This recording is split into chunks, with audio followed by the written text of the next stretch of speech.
Hi everybody, Fran here and welcome to the final video on Anthology 5. If you've been watching from video 1 through to number 8, well done, you have made it.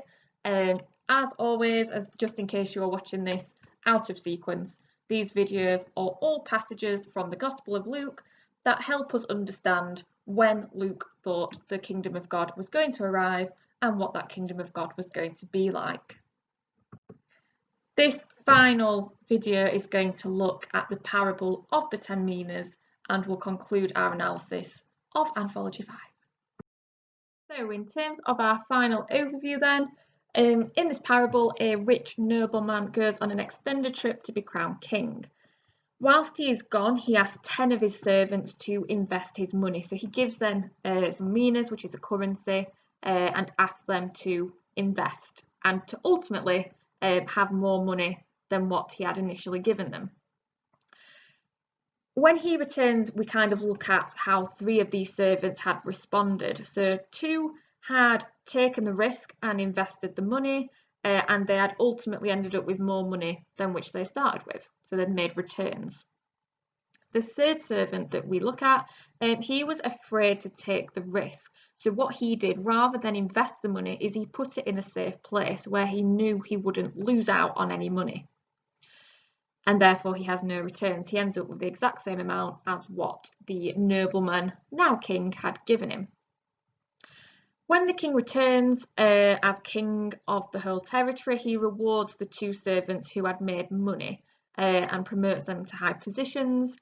However, the servant who had kept the money and not invested it was seen as unproductive, and the parable ends with sort of a command by the king that anyone who opposed him should be killed in his presence.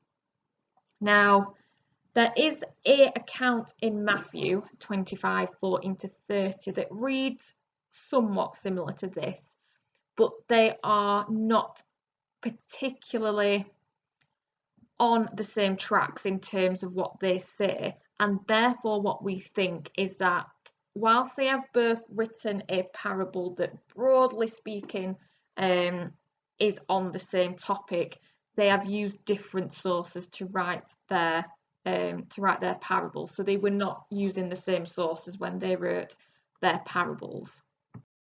So in terms of the first section of this parable, it starts by noting that Jesus was near to Jerusalem and that the people thought that the kingdom of God was going to appear once.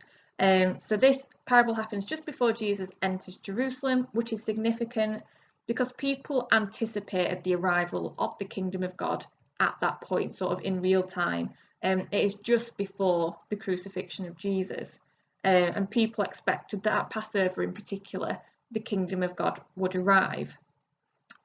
Therefore, what may have happened here when Luke writes about this after the event has happened, always remembering the Gospels are written after the death and resurrection of Jesus, it is possible that Luke is trying to address their false hope, like what they expected to happen versus what did happen, and therefore this fits in with salvation history and Conzelman's notion that Luke is writing his gospel to address a group of early Christians who have expected one thing to happen in relation to Jesus and the kingdom of God, but that has not happened, and therefore Luke is addressing that.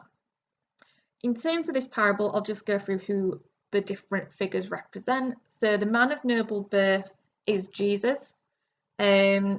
There is reference to the subjects that hate him. It's kind of separated to the bottom right and highlighted in yellow.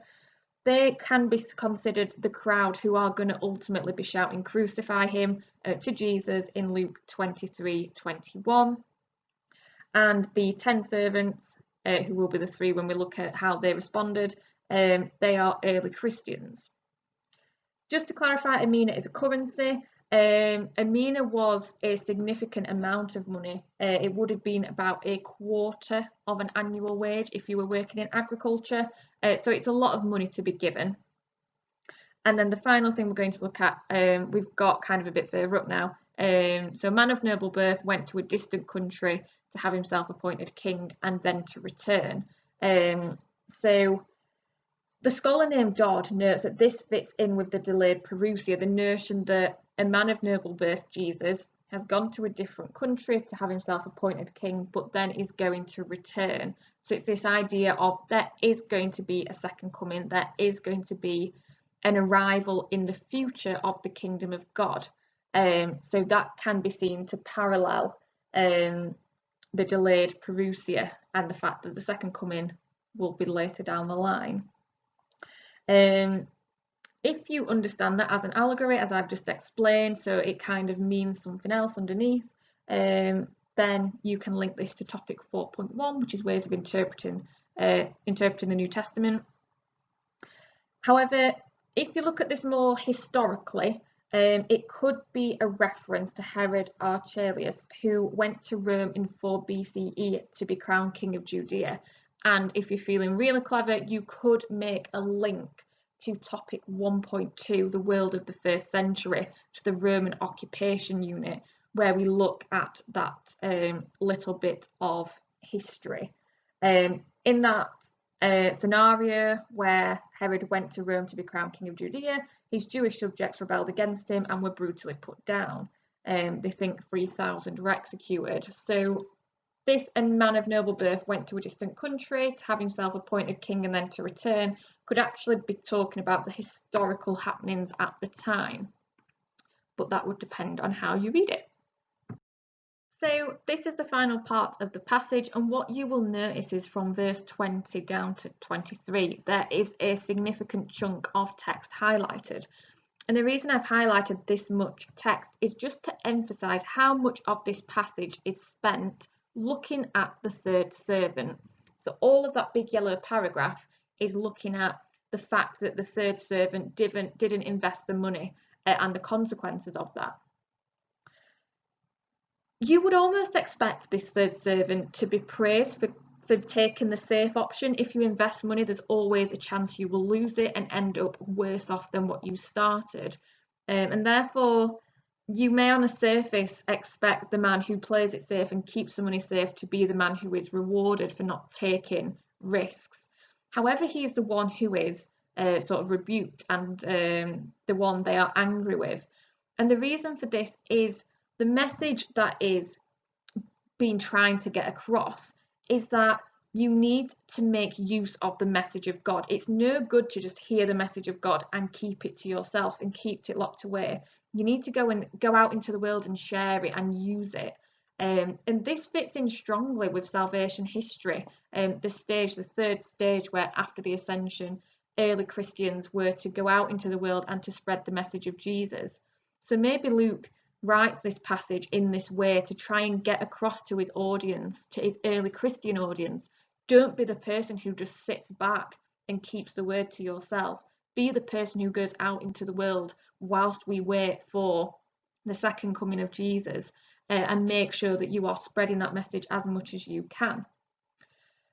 It does contrast, it does stand out in other parables, in other passages, the people who play it safe are almost rewarded, or the people who have the least to begin with are rewarded and the wealthy people are not. So you could almost contrast this against the passage 7 out of 8, the rich in the kingdom of God, where we have a man who is rich and told that he has to get rid of his wealth, which contrasts to this where actually having more wealth is what is desired. But what you have to remember is what's the message behind the two parables. So in the rich in the kingdom of God, the man is being asked to give up his wealth because it is impacting his faith. Whereas here the message is the person who has the money and is keeping it to one side, he's not doing enough to share his message with other people. So again, it's all about the underlying message of what Luke is trying to get across to his early Christian audience at that point. Finally, what we've got is use of the word will. So I tell you to everyone who has, more will be given, but as for those who has nothing, even what they will have will be taken away, which makes it sound like the kingdom of God is going to arrive in the future. The word will sounds means that something that will happen in the future, and it almost sounds like people are going to be judged at a future point, which could to a degree fit in with consistent eschatology, the idea that the kingdom of God will arrive in the future. At that point then, if you have watched all of these videos 1 to 8, well done, you have made it to the end. If not, maybe go back and watch the other ones. But thank you for watching. This was the finale of Anthology 5. Make sure, as ever, you are subscribed to the channel and notification bell. Thank you for watching now.